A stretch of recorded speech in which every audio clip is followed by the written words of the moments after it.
Kozhikode ചാത്തമംഗലത്ത് ATM തകർത്ത് കവർച്ചയ്ക്ക് ശ്രമിച്ചയാൾ പിടിയിൽ. അസം സ്വദേശി ബാബുൽ എന്നയാളാണ് പിടിയിലായത്. നൈറ്റ് പെട്രോളിംഗിനിടെയാണ് കുന്നമംഗലം പോലീസ് കവർച്ചാ ശ്രമം കണ്ടെത്തിയത്.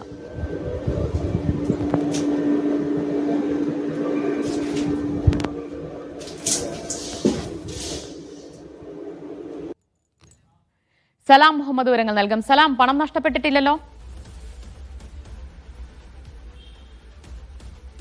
ദിവ്യ, നിലവിൽ പോലീസിന് ലഭിക്കുന്ന വിവരപ്രകാരം പണമൊന്നും തന്നെ നഷ്ടമായിട്ടില്ല. ഇന്ന് പുലർച്ചെ 2 മണിയോടുകൂടിയാണ് ഈ സംഭവം ഉണ്ടാകുന്നത്. ഈ ചാത്തമംഗലത്തുള്ള ATM കൗണ്ടറിന്റെ ഷട്ടർ കുത്തി തുറന്നുകൊണ്ട് അകത്ത് പ്രവേശിക്കുകയായിരുന്നു. അങ്ങനെ ഷട്ടർ കുത്തി തുറന്നത് കണ്ട പോലീസ് പട്രോളിംഗ് നടത്തുകയായിരുന്നു. രാത്രികാല പട്രോളിംഗിനിടെ ഈ ഷട്ടർ കുത്തി തുറന്നത് കണ്ട് പോലീസ് അകത്തേക്ക് നോക്കിയപ്പോഴാണ് ബാബുൽ എന്ന് പറയുന്ന അസം സ്വദേശി 25-കാരനാണ് അദ്ദേഹം, അല്ലെങ്കിൽ ഈ പ്രതി ഈ ATM ഗ്യാസ് കട്ടർ ഉപയോഗിച്ചുകൊണ്ട് കുത്തി തുറക്കാനുള്ള ശ്രമം നടത്തിയതായി ശ്രദ്ധയിൽപ്പെട്ടത്. അതേ തുടർന്നാണ് ഇയാളെ പിടികൂടിയത്. ഏതായാലും ഗ്യാസ് കട്ടറും ഈ കുത്തി തുറക്കുന്നതിന് ഉപയോഗിച്ച ആയുധങ്ങളെല്ലാം തന്നെ പോലീസ് കണ്ടെത്തിയിട്ടുണ്ട്. ഈ ബാബുൽ മറ്റേതെങ്കിലും തരത്തിൽ സമാന കുറ്റകൃത്യങ്ങളിൽ പങ്കെടുത്തിട്ടുണ്ടോ, മുമ്പ് ആ തരത്തിലുള്ള കുറ്റകൃത്യങ്ങളിൽ ഏർപ്പെട്ടിട്ടുണ്ടോ എന്നുള്ളതൊക്കെ തന്നെ പോലീസ് പരിശോധിക്കുന്നുണ്ട്. ദിവ്യ.